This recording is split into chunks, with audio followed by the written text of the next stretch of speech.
तन का। हमारे चैनल से जुड़ने के लिए YouTube पर लिम्रा एजेंसी सब्सक्राइब करें।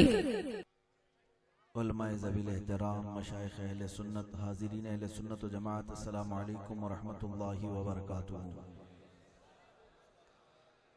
अल्हम्दुलिल्लाह अल्हम्दुलिल्लाहिल हन्नानिल मन्नान अल्लज़ी ख़लक़ल इंसान व अल्लमहुल बयान, वस्सलातु वस्सलामु अला रसूलिही सय्यिदिल इंसी वल जान व अला आलिहि व अस्हाबिहि ज़िल खैरि वल इहसान, अम्मा बअद। फ़अऊज़ु बिल्लाहि मिनश शैतानिर रजीम, बिस्मिल्लाहिर रहमानिर रहीम। इन्नल लज़ीना क़ालू रब्बुनल्लाहु थुम्मा इस्तक़ामू ततनज़्ज़लु अलैहिमुल मलाइकतु अल्ला तख़ाफ़ू व ला तहज़नू व अबशिरू बिल जन्नति अल्लती कुन्तुम तुअदून। सदक़ल्लाहु मौलानाल अज़ीम व बल्लगना रसूलुहुन नबियुल अमीनुल मतीनुल मुख्तारुल करीम व नहनु अला ज़ालिका मिनश शाहिदीन वश्शाकिरीन वल्हम्दुलिल्लाहि रब्बिल आलमीन। बारगाह रिसालत मुआब सल्लल्लाहु तआला अलैहि वसल्लम में दुरूद पाक का हदिया पेश करें। अल्लाहुम्मा सल्लि अला सय्यिदिना व मौलाना मुहम्मदिन मअदनिल जूदि वल करम व आलिहि व अस्हाबिहिल किराम व इब्निहिल करीम व बारिक व सल्लिम सलातन दाइमतन सरमदन अबदा। अल्लाह की सरताब कदम शान है ये, इंसान नहीं इंसान वो इंसान है ये। कुरान तो ईमान बताता है उन्हें और ईमान ये कहता है मेरी जान है ये। सुभान अल्लाह सुभान अल्लाह। अजीज़ान गिरामी वक़ार, मैं आपके सामने बोलने आया हूँ, लिहाजा ज्यादा आपसे नहीं बुलवाऊंगा। सिर्फ तलब इतनी होगी कि तवज्जो से समाअत कर लें और आखिर में सब मिलाकर एक साथ सुभान अल्लाह और एक साथ नारे तकरीर के बाद लगा लिया जाएगा। मैं अपनी गुफ्तगू को शुरू करने से कबल कुछ बातों की इस्लाह चाहता हूं कि हमारे मिंबरों के और हमारे इजलास की इस्लाह हो जाए। ये जो मजमा है ये किसी नेता के नाम पर जमा हुआ मजमा नहीं है, ये नामे मुस्तफ़ा पर आया हुआ मजमा है। और जाहिर सी बात है जिसकी निस्बत जितने बड़ी शख्सियत से होती है उसके अंदर उतना ही अदब ज्यादा आना चाहिए। आपका उछल कूद देख करके कोई ये ना कहने लग जाए कि ये किसी और के नाम पर आया हुआ है। तुम्हारी निस्बतें अगर गुंबद खजरा से वाबस्ता हैं तो संजीदगी उतनी ज्यादा आ जाए। और जाहिर सी बात है इस स्टेज को हम मिंबर नूर कहते हैं।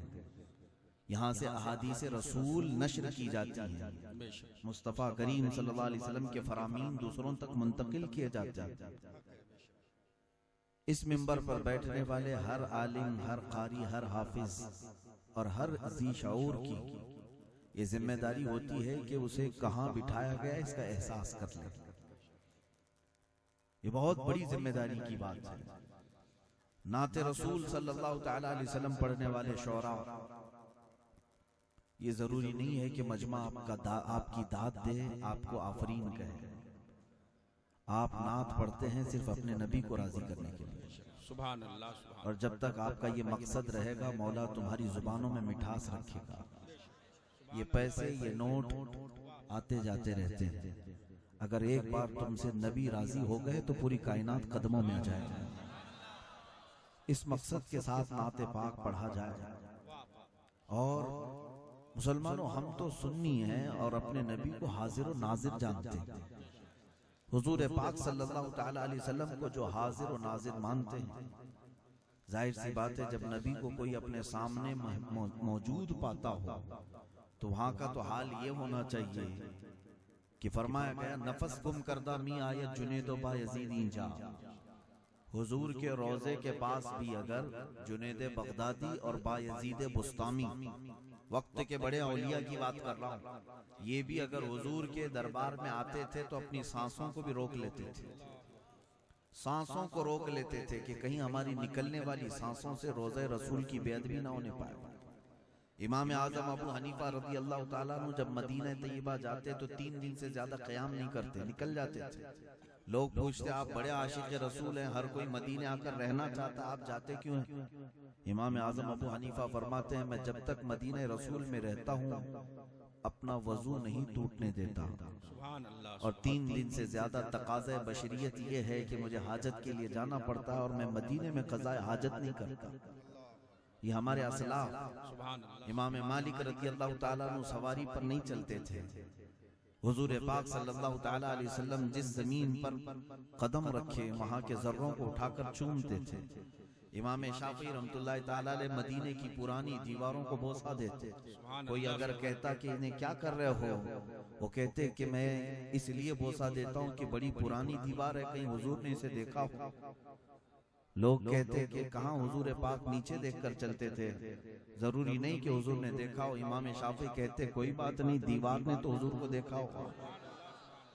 इन निस्बतों का एहतराम करने वाले हमारे अइम्मा इकराम हैं।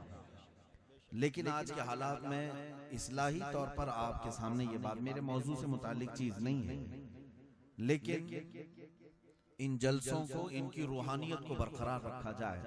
जलसे के 3 रुकन होते हैं मेरे नजदीक, एक अवाम है, दूसरे मुकर्रिरीन और नात खान जो स्टेज पर आते हैं, तीसरे वो इंतजामिया जो इसको सजाते हैं। 3 रुकन हैं इसके, और तीनों में जब तक खुलूस नहीं होगा इस जलसे का कोई फायदा भी नहीं होगा। बेशक खुलूस होना चाहिए।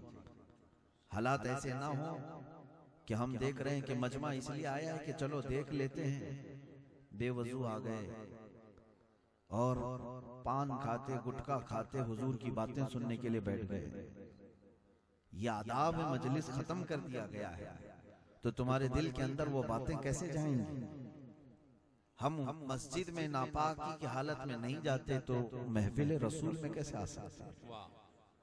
महफिल रसूल में शाह अब्दुल अजीज मुहद्दिस दहलवी के मुतालिक एक रिवायत मैंने सुनी, वो मीलाद मुबारका के बड़े शौकीन थे। कहीं अगर कोई नात पढ़ रहा हो तो सब छोड़ के उस महफिल में चले जाते थे। एक बार हुक्का लगा हुआ था और बगल में से कहीं मौलूद की महफिल की आवाज आई, आप छोड़ दिए हुक्का और दौड़ करके उस मजलिस में चले गए।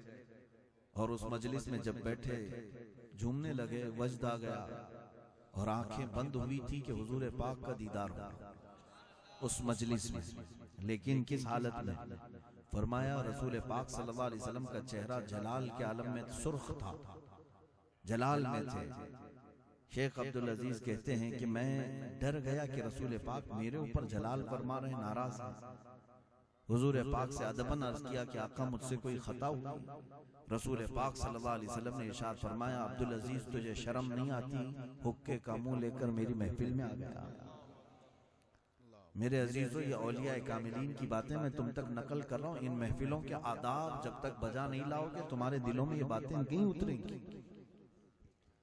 पहली बात, मजमा जो अवाम है ये खुलूस पैदा करें कि हम सिर्फ अल्लाह उसके रसूल की रजा के लिए यहाँ जा रहे हैं, सर्कस देखने नहीं जा रहे, तमाशा देखने नहीं जा रहे, उछल कूद करने के लिए नहीं आ रहे हैं। वो और महफिलें होंगी जहां पर धूम धड़ाके होते हों या गाने पर रक्स होता होगा, यहाँ पर तो दिल रक्स करते हैं, यहाँ पर रूह रक्स करे। सबसे पहली चीज अवाम की तरफ से ये इस्लाह हो, तुम आओ तो पाकीज़ा ख्यालात लेकर के और बावजू होकर के और अपने ये तमाम दुनियावी तमाम चीजों को छोड़ करके बैठे हुजूर पाक के मजमे में आए हैं। हुजूर को हाजिर और नाजिर समझते हैं तो सर पर टोपी भी तो हो। हुजूर पाक सल्लल्लाहु ताला अलैहि वसल्लम की बारगाह में आने के आदाब भी बजा लाए। आप कहाँ आए हैं, इस बात का ख्याल रहे। दूसरी चीज इंतजामिया की, जलसा इसलिए ना कराएं कि फलां ने 1 लाख रुपए खर्चा किया अब हम 2 लाख करके दिखाएंगे, उसने इतना सजाया था हम इतना सजाएंगे। कंपटीशन के लिए नहीं, बल्कि जलसा कराने वाले जो इंतजामिया है वो भी खुलूस उनके दिल में हो कि हम कोई ऐसा मौका फराहम करें कि अवाम को रसूल पाक से करीब कर। जब उनके दिलों में ये तमन्ना होगी, दिखावा, पॉलिटिक्स, राजनीति नहीं होगी, तो इंशाअल्लाह अजीज इस जलसे का बड़ा फायदा होगा। तीसरा रुकन है इस मिंबर का, आने वाला मुकर्रिर और खतीब, मैं अपने लिए भी नसीहत कर रहा हूँ, सारे लोगों के लिए। नात वो शुअरा बयान करने वाले खुतबा जब मिंबर पर बैठे तो पहली चीज तो ये है कि इसलिए ना आए कि यहाँ नजराना मिलता है। पहली चीज तो ये है, इसलिए ना आए कि यहाँ से कुछ पैसे मिलेंगे, माल मिलेगा। इमाम गजाली रहमतुल्लाह अलैह तो फरमाते हैं, जो आलिम दीन दुनियादारों के पास इसलिए जाता है कि मैं दीन लेकर के जाऊंगा तो वहां से कुछ मुझे माल मिल जाएगा, तो इमाम गजाली फरमाते हैं वो उस मक्खी से ज्यादा गलीज है जो पखाने पे बैठती है। मेरे अजीजों, यहाँ की भी इस्लाह हमारी जरूरी है। हम इस गरज से और इस तमन्ना से ना आए, बल्कि आने वाले मिंबर पर बैठने वाले तमाम उलमा मशाइख, मैं सबको बड़े हजरात हैं, नसीहत नहीं कर रहा हूँ, अदबन जो मेरे हम असर होंगे या जो मेरे से छोटे होंगे उनकी बारगाह में ये पेश कर रहा हूँ कि सिर्फ और सिर्फ इखलास ये हो कि अल्लाह उसके रसूल को राजी करने के लिए इस मिंबर पर हम आए। और एक बात ये भी याद रख लेना, इस मिंबर पर तुम्हें इसलिए नहीं बिठाया गया कि तुम किसी बड़े बाप के बेटे हो, सिर्फ इसलिए बिठाया गया है कि तुम्हारी निस्बत रसूल पाक से। सुभान अल्लाह। हाँ, जो रसूल पाक सल्लल्लाहु ताला अलैहि वसल्लम की हदीसें पढ़ते हैं, पढ़ाते हैं, दुनिया उन्हें हमेशा सरों का ताज बनाती है और हकीकत में ये अल्लाह रब्बुल इज्जत मकाम देता है। तो यहाँ से नात वो शोरा और खुतबा भी वो पैगाम दे जिससे कौम के अंदर जज्बा हो। शोरा, मैं उम्मीद करता हूँ मेरी बात का बुरा ना मानेंगे, कुछ ऐसी नातें भी इनको पढ़ करके सुनाएं कि आंखें भीग जाएं और तैबा के दीदार की तड़प पड़ जाए, हुजूर पाक की बारगाह में जाने की तड़प पड़ जाए और उस चेहरे ज़ेबा को देखने की तड़प पड़ जाए। इसी करीब कानपुर शहर का एक वाकया मैंने बहुत पहले पढ़ा था, इस्तिकामत यहाँ से निकलता था। एक नात वो शायर थे हुजूर सैयदुल उलमा के जमाने के, वो शेर मुझे अक्सर याद नहीं होते, महफिल में वो नात पढ़ रहे थे। एक तरफ काबा है और एक तरफ गुंबद खजरा, मिसरा था, एक तरफ काबा है एक तरफ गुंबद खजरा, इधर जाऊं कि उधर जाऊं, इधर जाऊं कि उधर जाऊं। वो नात के उस मिसरे की तकरार करते रहे महफिल में, और तकरार करते करते वो 18 मरतबा पढ़ चुके, एक ही मिसरे को 18 मरतबा पढ़ चुके हैं। जो बैठे हुए थे वो लोग देखने लगे। 18वें मरतबा जब उन्होंने मिसरे को गुनगुनाया तो वो गश खा करके गिर पड़े, और महफिल में जब उन्हें उठाने के लिए लोग आए तो उनका इंतकाल हो चुका था। इंतकाल हो चुका था एक मिसरे पर, नात के एक मिसरे पर वो दुनिया से जा चुके थे। मेरे अजीजों, ये इश्क़ रिसालत मुआब सल्लल्लाहु अलैहि वसल्लम है जो लोगों को दिखाने के लिए नहीं होता, अपने रसूल पाक को राजी करने के लिए होता है। भाई एक बार दुरूद पाक पढ़े, हम अपनी मजलिस की तरफ चलते हैं।